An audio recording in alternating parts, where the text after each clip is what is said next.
역대하 35장 20절에서 27절의 말씀을 중심으로 순종하지 못하는 데에는 다 이유가 있다라고 하는 제목의 말씀을 전하고자 합니다. 우리가 순종하지 못할 때가 있죠. 그런데 가만히 따져보면 우리가 순종하지 못할 때에는 다 이유가 있다라는 것입니다. 순종에 방해 요소가 있다라고도 할 수 있을 것 같습니다. 오늘 그것에 대해서 세 가지 정도를 본문을 중심으로 살펴보기를 원합니다. 첫 번째로 순종에 성공하려면 두려움을 극복해야 된다라고 하는 것입니다. 먼저 요시야 오늘 이야기인데 우리가 지난주에 살핀 대로 요시야가 정말 역대급 종교개혁에 성공을 거두게 되어지죠. 그런데 요시야가 이런 종교개혁을 사실 마음 놓고 할 수 있었던 또 환경적 요인이 있었습니다. 그게 뭐냐면 원래 유다가 아수르에게 조공을 바치는 것 때문에 북이스라엘 망할 때 유다를 사랑하게 되거든요. 그런데 히스기야 시대를 거치면서 이제 아수르 제국의 멸망 직전 이 마지막 시대로 가게 되면서 아수르의 영향력에서 좀 벗어나게 되어집니다. 아수르가 이제 뭐 외세 공격도 있고 내란도 있고 하니까 사실 다른 데 신경을 못 쓰거든요. 그때가 사실 이 요시야 때거든요. 그러니까 아수르로부터 자유할 수 있게 된 이때에 때가 딱 맞으니까 요시야가 다른 거 신경 쓰지 않고 종교개혁, 예배개혁, 성전개혁에만 몰두할 수 있었다라고 하는 것입니다. 그래서 사실상 종교개혁을 성공하게 되더라라고 하는데, 자, 그런데 갑자기 이제 변수가 하나 발생한 거예요. 그게 뭐냐면 바벨론이라고 하는 나라가 급부상을 하면서 아수르의 수도 니느웨를 먹어삼켰습니다.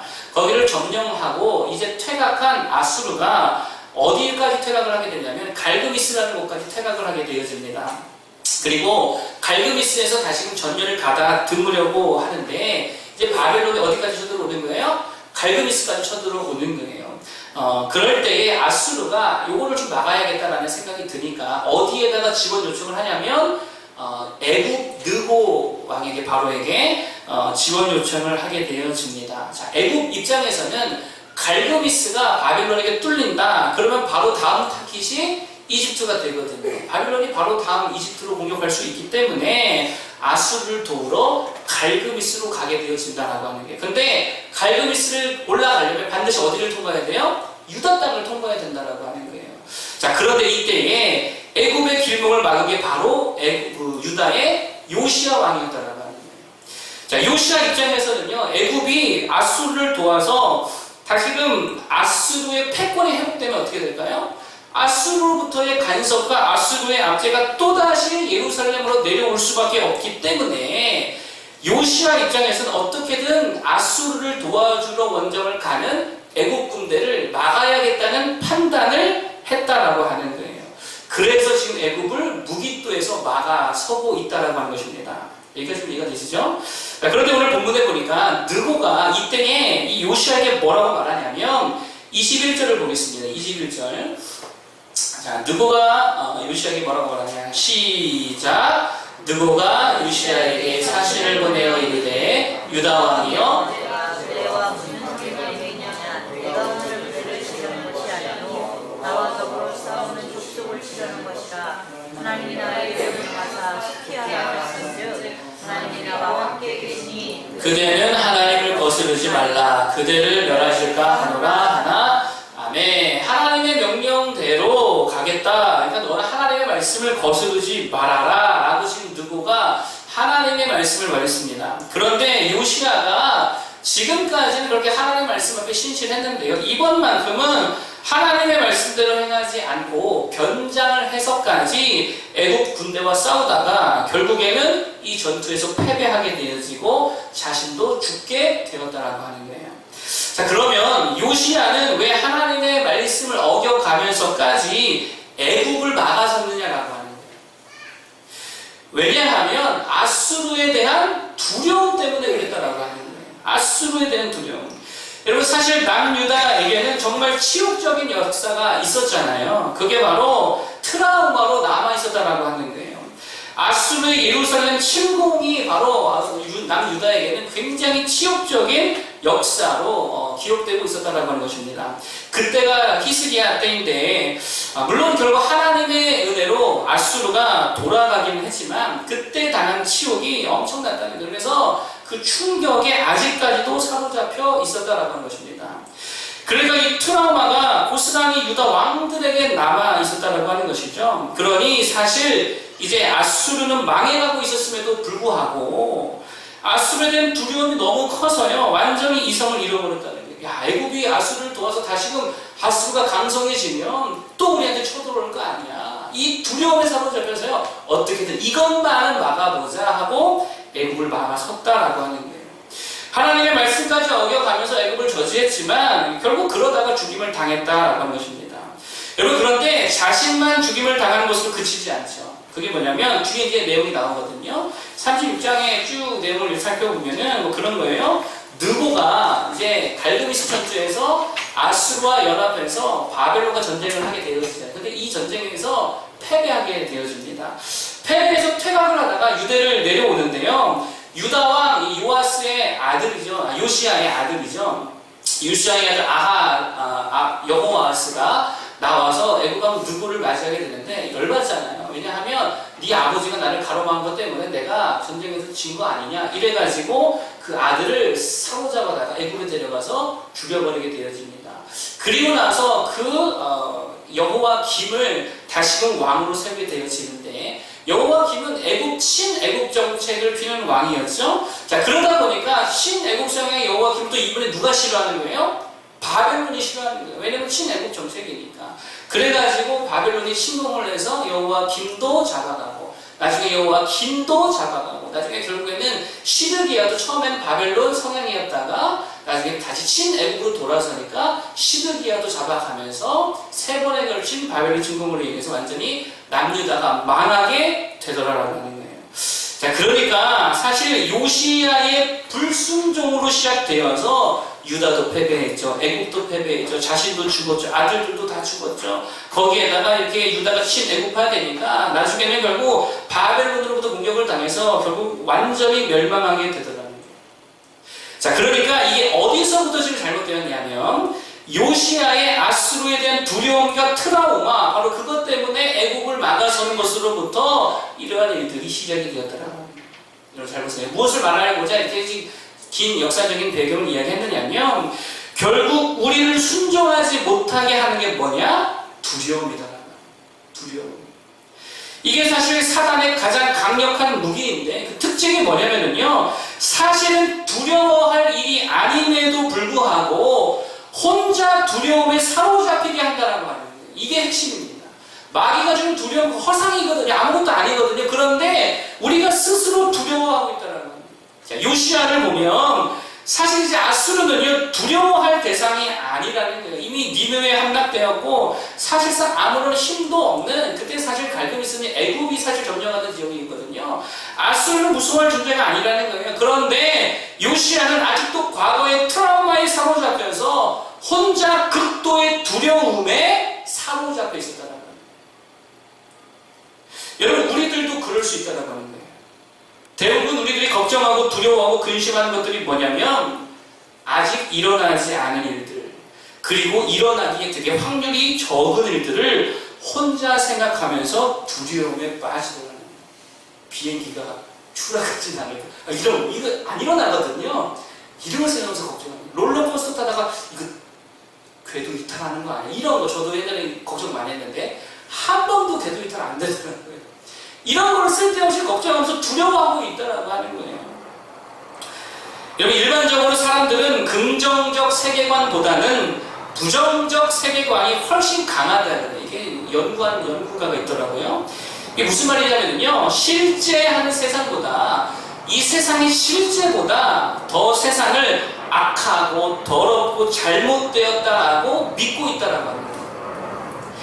물론 세상은 악하죠. 이게 성경의 증언이잖아요. 또 더럽죠. 또 잘못되었죠. 이게 성경이 말하는 세상 아니겠어요? 근데 문제는요, 실제 세상보다 우리의 생각 속에 존재하는 세상은 훨씬 더 악하고 아주 그래서 극단적인 부정적 세계관을 가지고 있다라고 하는 거예요. 그게 바로 두려움이라는 거예요. 세상을 너무 두려워하고 있다라고 하는 거죠. 한 예를 든다면 제가 질문 3개를 드릴 테니까 한번 답을 해보세요. 속으로. 자, 첫 번째, 오늘날 세계 모든 저소득 국가에서 초등학교를 나온 여성은 얼마나 될까? 1번 20%, 2번 40%, 3번 60%. 머릿속으로 답을 한번 해보세요. 자, 두 번째 문제. 지난 20년간 세계 인구에서 극빈층 비율은 어떻게 변화되었을까? 1번 2배로 늘었다. 2번 거의 같다. 3번 절반으로 줄었다. 극빈층이 2배로 늘었냐? 거의 같냐? 절반으로 줄었냐? 3번 전 세계 1세 이하의 아동 중에 어떤 질병이든 예방접종을 받은 비율은 몇 퍼센트 정도일까? 자, 1번 20%, 2번 50%, 3번 80%. 답을 생각해 보셨어요? 정답을 제가 말씀드릴게요. 정답은요, 다 3번이에요. 다 맞추신 분 있나요, 혹시? 2개 맞추신 분? 하나 맞추신 분? 다 못 맞추신 분? 이게 정상이에요. 이게 뭐냐면요, 여러분, 실제로 이와 같은 12개의 질문을요, 전 세계 각층의 사람들, 그것도 지식인들이라고 하는 사람들, 박사, 뭐 의사, 뭐 여러 가지 뭐 학사, 이런 지식인들을 중심으로 해서 조사를 했대요. 이런 비슷한 유형의 질문 12개를 그들에게 줬는데 평균 몇 개 맞췄냐? 2개 맞췄대요. 배웠다 하는 사람들이 세계에 대한 팩트를 얼마나 알고 있느냐를 이게 점검하는 거였거든요. 2개밖에 못 맞췄다는 거예요. 침팬지는 찍어서 6개 맞췄는데 침팬지보다 못해요. 그러면서 우리의 모든 세계관이 왜곡되어 있더라. 지금 그거를 사실 이야기하는 건데 그렇게 됐다는 거예요. 그래서 되게 재미있게도 대부분 이 세상을 사실보다, 팩트보다 훨씬 더 부정적으로 사람들이 알고 있더라라고 하는 거예요. 이게 결국 말하는 게 뭐냐면 사람들은요, 자신이 만든 굉장히 부정적 세계관에 갇혀서 되게 많이 두려워하고 있다라고 하는 거예요. 난민 문제, 테러 문제, 이슬람 문제, 또 우리나라 같은 남북 문제, 국내 정치 상황, 이 모든 것에 대해서 실제보다 훨씬 더 극단적인 부정적 프레임에 잡혀서 우리가 두려워하고 있다라고 해요. 과도한 걱정을 하고 있다라고 합니다. 그리고 그런 두려움에 사로잡힌 나머지 결국 하나님의 말씀이 주는 위로와 소망조차도 무시한 채로 그저 정치적이고 경제적이고 문화적이고 실용적인 선택만을 우리들이 추구하며 살아가고 있다라고 하는 거예요. 여러분 그렇지 않습니까? 이게 요시아 말기 시대와 되게 똑같다는 거예요. 이슬람 선교 여러분 생각하면 뭐부터 생각나요? 순교부터 생각하죠? 근데요, 이슬람 선교사님 얘기 들어보세요. 순교가 거의 지금 없어서 문제래요. 너무 편해서 문제라는 거예요. 다 목숨 걸고 하는 줄 알아요. 그런데 그게 아니라는 거예요. 물론 굉장히 위험한 지역들이 몇몇 있긴 하지만 대부분의 이슬람 지역에서 복음을 증거하면요, 그들이 우리를 환영해주고요, 집에 들어와서 몇 박 며칠까지 잠도 지어주고 밥도 먹여주고 그렇게 환영해준다라고 하는 거예요. 여러분, 그런데 마귀는 우리가 어떤 생각을 주죠? 이슬람 가서 성경 다 죽는다. 두려움에 사로잡히게 해서 못하게 한다는 거예요. 여러분, 믿음의 반대말이 뭔지 아십니까? 그거 불신 아닙니다. 의심 아닙니다. 믿음의 반대말은 두려움이라는 거예요. 두려움. 그리고 두려움은 성경에 의하면 하나님으로부터 온 게 아니라 마귀로부터 왔다는 거예요. 디모데후서 1장 7절입니다. 하나님이 우리에게 주신 것은 두려워하는 마음이 아니요 오직 능력과 사랑과 그리고 절제이니라. 여러분, 이 구절 좀 생뚱맞지 않습니까? 능력은 좀 알겠어요. 두려움과 반대되니까 사랑도 알겠어요. 근데 왜 두려움의 반대말로 절제를 기록해 놓으셨을까? 이게 좀 생뚱맞지 않습니까? 제가 한번 찾아봤습니다. 도대체 여기서 말하는 절제가 뭐야? 찾아봤더니 우리가 일반적으로 알고 있는 뭐 나의 욕심을 누르는 어떤 그러한 의미의 절제를 말하는 게 아니더라고요. 그러면 여기서 말하는 절제가 뭐냐? 이런 거예요. 막 충동적이거나 막 흥분적이지 않은 되게 안정적인 상태, 사리분별을 잘 하는 상태, 쉽게 말해서 제정신의 상태를 말하더라고요.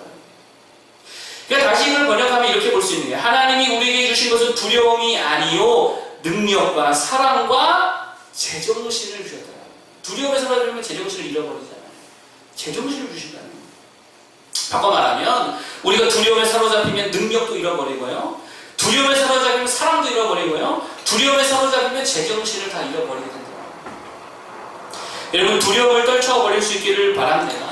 하나님께서 이 세상을 지탱하고 계시잖아요. 믿으십니까? 우리들의 가정을 붙들고 계시잖아요. 우리 교회와 주님이 함께 하시잖아요. 그러므로 우리는 그것을 믿는 믿음을 가지고 순종할 수 있는 자들 되기를 바랍니다. 여러분 순종했다고 뭐 엄청나게 고난당하거나 엄청나게 희생을 당하거나 사실 그런 것도 아니라는 거예요. 오히려 하나님을 힘입어서 기적을 보게 되어지고 능력을 보게 되어지고 열매를 보게 되어지고 그런 일들이 훨씬 더 많이 일어나게 될 줄 믿습니다. 두려움을 버리고 순종의 사람 되기를 간절히 축복합니다. 두 번째로 말씀드리기 원하는 것은요, 하나님의 은혜를 우연으로 생각하지 말라라는 것입니다. 하나님의 은혜를 뭐로 생각하지 말라고요? 우연으로 생각하지 말라. 그럼 우리 순종 못해요. 결국 요시아가 두려움에 사로잡힌 이유가 뭐냐? 아까 말씀드린 대로 아수르에 대한 트라우마인데 여러분 되게 웃긴 거는요. 그때 그 아수르 침공 때가 히스기야 때인데 그때 사실 하나님이 베푸신 은혜가 엄청났다라고 하는 거예요. 여러분 그렇지 않습니까? 그런데 그 트라우마는 남아있는데 하나님께서 베푸신 은혜는 요시아가 잊어버렸다라고 하는 거예요. 여러분 잘 보세요. 아수르 침공 때에 물론 거의 예루살렘이 끝날 뻔 했습니다. 그런데 안 끝났어요. 결국 아수르가 물러갔죠. 하나님이 은혜를 주셨죠. 기적을 베풀어 주셨습니다. 자, 그러면 아수르가 만약에 또다시 패권을 장악하고 또다시 예루살렘을 쳐들어온다. 그럼 어떻게 될까요? 그때는 하나님이 방관하실까요? 방치하실까요? 아니면 또 은혜를 주실까요? 하나님 또 은혜 주신다라는 거 하는 거예요. 근데 그 믿음이 우리에게 어떠냐? 다시 말하면 지난번에 받은 은혜를 우연으로 치부하는 경향이 우리에게 있어요. 그러니 사실 오늘 순종을 못하는 거예요. 여러분 우연의 특징이 뭡니까? 단회적이죠. 필연의 특징이 뭡니까? 반복적이죠. 아수르에게 극적으로 구원을 받았습니다. 이게 우연이에요? 필연이에요? 하나님의 필연이었잖아요. 이게 우연적으로 일어난 게 아니라 하나님의 뜻 가운데 하나님이 행하신 역사로 말미암는 하나님의 필연이었습니다. 하나님의 의지로 행하신 이 사건이었어요. 그러면 우리가 하나님 안에 있으면 이러한 기적과 같은 일들이 또 일어난다는 말이에요? 아니면 안 일어난다는 얘기예요? 또 일어날 수 있다라고 하는 거예요. 그런데 자꾸 우리는요 이걸 우연이라고 생각해요. 그래서 저번에는 하나님의 은혜로 정말 기적과 같은 역사로 말미암아 이겼음에도 불구하고 잘 난관을 극복했음에도 불구하고 이번에는 내 힘으로 이기려고 그래요. 이번에는 돈을 의지하려고 그래요. 이번에는 인맥을 의지하려고 그래요. 그래서 자꾸 움츠러들고 불순종하고 아무것도 못한다라고 하는 거예요. 여러분 분명 지난번에도 우리들 경제적인 문제 다 있었잖아요. 하나님의 은혜를 극복하지 않았습니까? 그런데 이번에는 이 경제적인 문제를 자꾸 돈 갖고 해결하려고 그러고요. 사랑 갖고 해결하려고 그러고요. 다른 방편을 자꾸 찾고 있다는 거예요. 다른 거 붙들고 있다는 것입니다. 제가 설교 준비하면서 이 나라를 생각해봤어요. 야, 이 나라가 지금보다 더한 위기가 있었어요? 없었어요? 있었어요. 지금보다 더 큰 혼란이 있었어요? 없었어요? 있었어요. 지금보다 더한 대치 상황이 있었어요? 없었어요? 있었어요. 처음에 아니라는 거예요. 숱한 전쟁을 우리가 지나왔잖아요. 숱한 위기를 넘어왔잖아요. 그때마다 하나님이 이 나라에 베풀어 주신 은혜가 있었습니다. 그러면 이번에도 은혜 주셔야 안 주셔요? 은혜 주시겠죠. 그 믿음이 있어야죠. 어제 내린 만나 오늘도 주십니까? 안 주십니까? 주세요. 기적이었잖아요. 만나는. 근데 오늘 또 그 기적이 일어나요. 저번에 반석에서 물을 내신 주님이 오늘 또 반석을 깨서 물을 주십니까? 안 주십니까? 반석에서 물을 주죠. 한 번 기록되었으면 우연히 일어날 수 있겠는데 한 번이 아니었잖아요. 그래서 감사하게도 반복적으로 일어날 수 있다는 거예요. 그런데 우리는 자꾸 이걸 우연으로 치부하는 경향이 있다는 거예요. 요시아의 문제가 바로 그겁니다. 은혜로 이겼던 싸움을 이제는 정치력으로 해결하려고 해요. 과연 또 그런 기적이 일어날까? 정세 판단으로 하려고 그래요. 돈으로 하려고 그래요. 힘으로 하려고 그래요. 그러니 결국 더 안 되더라는 것입니다. 제가 진짜 이런 성도를 한번 봤어요. 진짜 어려운 상황 속에서 정말 가정이 참 어려운 가정이었습니다. 아버지도 안 계시거든. 하여튼 어려운 집이었어요. 하나님의 은혜로 진짜 좋은 직장을 주셨어요. 그래서 본인도 야, 이거 정말 하나님의 은혜라고 얼마나 막 울면서 이렇게 간증을 했었는지 몰라요. 그런데 그 직장에 매여가지고요. 나중엔 아무것도 못하는 거예요. 그러면서 하는 말이 이래요. 이 직장 그만두면 여기서 잘리면 내 실력에 이렇게 좋은 조건의 직장 다시는 얻을 수 없어요. 잘 보세요. 그게 하나님의 은혜로 되었다고 생각하는 걸까요? 아니면 운 좋게 얻어 걸렸다고 생각하는 걸까요? 운 좋게 얻어 걸렸다고 생각하는 거예요. 하나님의 은혜로 생각했으면 또 주시겠지. 또 하나님의 은혜 주시겠지. 이렇게 가야 될 거 아닙니까? 주님 때문에 회사 잘리면 더 좋은 회사 주시겠죠. 아멘이십니까? 아멘이죠. 주일 열심히 하다가 교회 어려움 당한다. 하나님 또 다시 이렇게 주시겠죠. 저번에도 좋은 길로 인도하신 주님이 이번에 또 좋은 길로 인도해 주신다는 거예요. 은혜는 우연이 아닙니다.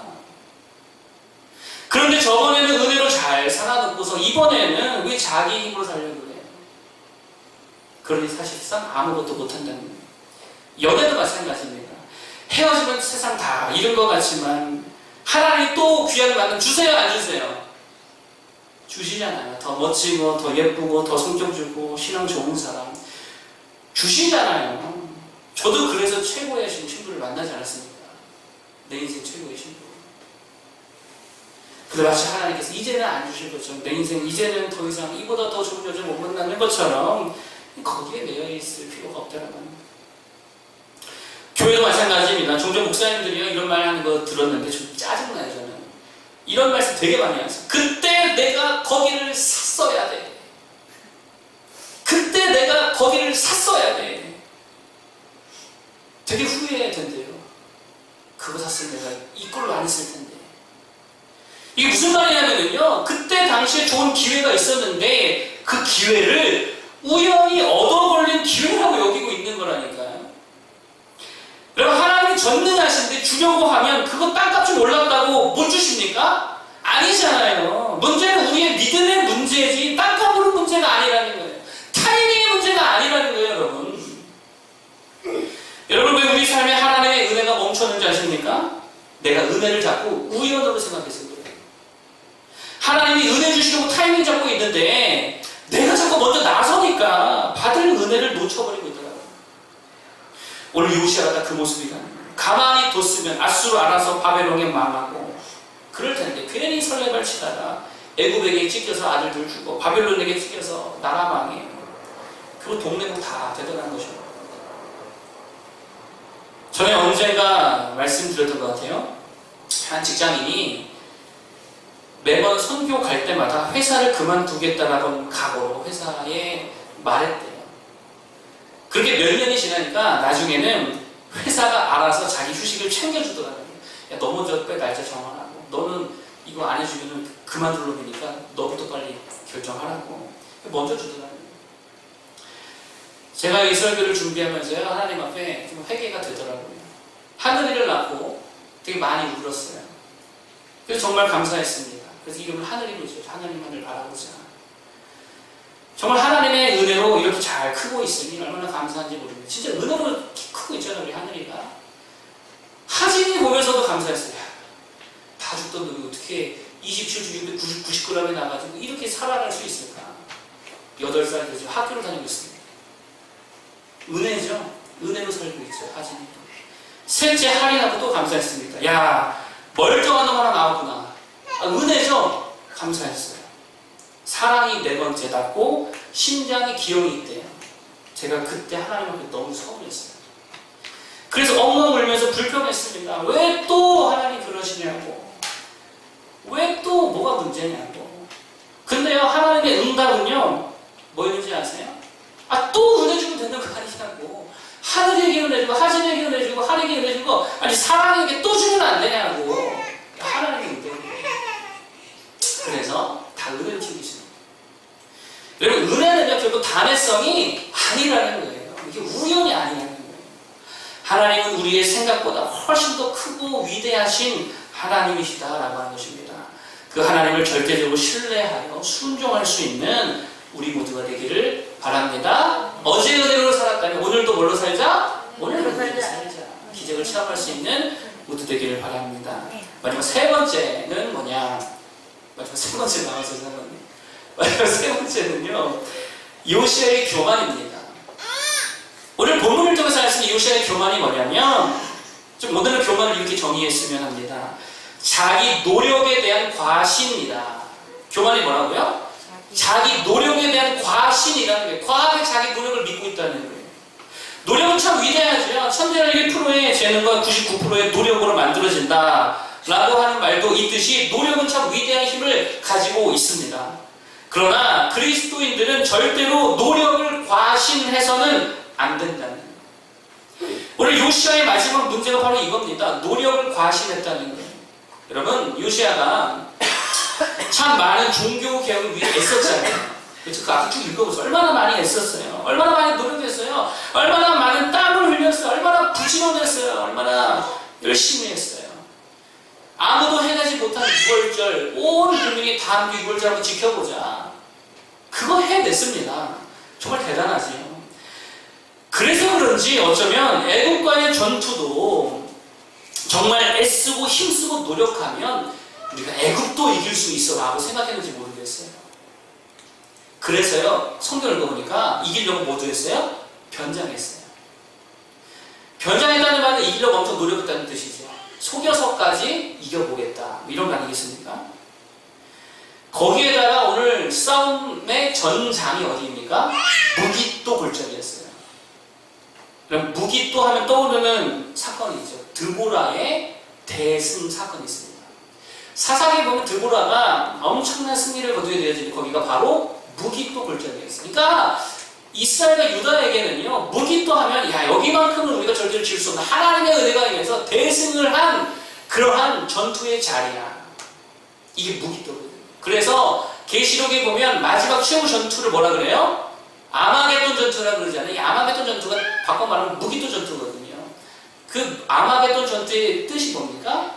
반드시 우리는 이길 전투다, 이런 뜻을 갖고 있잖아요. 이게 무기또라는 뜻이에요. 거기다 골짜기입니다. 여러분, 우리가 잘 알고 있는 지형이라는 뜻이죠. 여기서 싸우면 우리가 반드시 이길 수 있다. 명량해전 아시죠? 이순신 장군. 명량해전 이길 수 있었던 비결이 뭔지 아십니까? 아주 훌륭한 전술이었어요. 특별히 어떤 전술이었냐면 지형을 이용하고요, 바다 조류에 대해서 빠삭히 알고 있는 그 이순신 장군과 그 군사들의 그 전술 때문에 이겼다라고 해요. 얘기 들어보면 조류가 엄청 심했다는 거예요. 그래서 거기에 휩쓸리면 그냥 떠내려 간대요. 아무리 큰 전함도요, 다 떠내려갈 수밖에 없는 조류가 있다라고 합니다. 그 위치를 파악하고 거기로 다 유도를 해가지고 다 쓸려 보내고, 거기서 당황할 때에 공격을 해가지고요, 13척의 배로 몇 척을 이겼어요? 133척을 이겨버렸습니다. 그러니까 이런 것들을 기대하고 오늘 요시아가 무기또 전투를 해냈다는 거예요. 노력하면 이길 수 있다라고 하는 믿음 가지고 나갔다는 거예요. 근데 결과는 어떻게 됐죠? 참패했습니다. 여러분 잘 보세요. 이게 노력을 과신한 결과라는 거예요. 어제 총회 족구대회가 있었습니다. 제가 선수니까 또 하나님의 은혜로 마침 또 기부스를 잘 풀어서 다녀왔습니다. 재작년에 우리가 6강까지 갔거든요.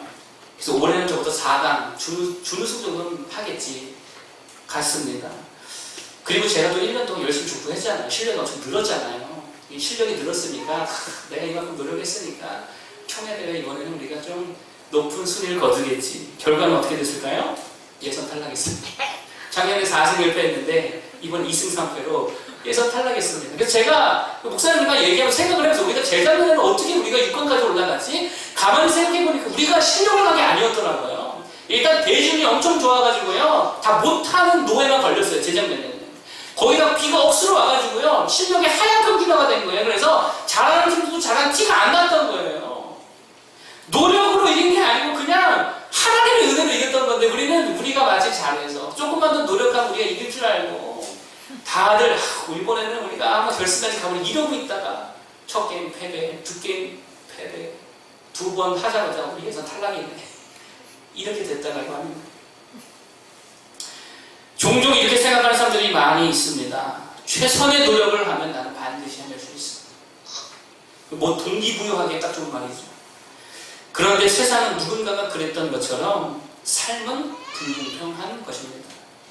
절대로 노력만으로 안 된다라고 하는 거예요. 우리에게는 반드시 하나님의 은혜가 절대적으로 필요합니다.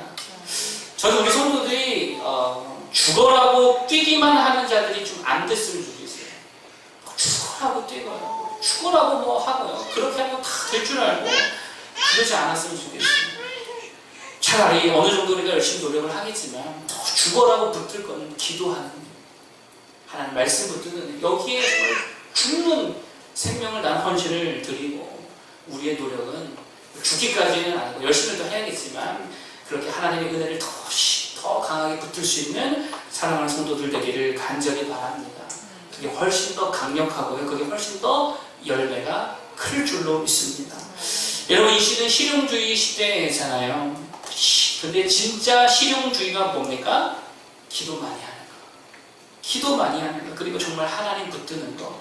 이게 진짜 실용주의고 이게 진짜 효과적인 삶을 살아가는 방법이고 이게 진짜 능력이라는 것을 깨닫는 우리 모두가 되기를 바랍니다. 순종하지 못하는 세 가지 이유 말씀드렸어요. 첫 번째는 두려움이다. 두 번째는 은혜를 우연으로 생각한다. 세 번째는 교만인데 어떤 교만이냐? 자기 노력을 너무 과신하는 교만이다. 우리가 이 세 가지를 떨쳐버리고 온전한 믿음, 온전한 순종으로 승리할 수 있기를 바랍니다. 찬양 하나 했으면 좋겠습니다. 우리 아까 불렀던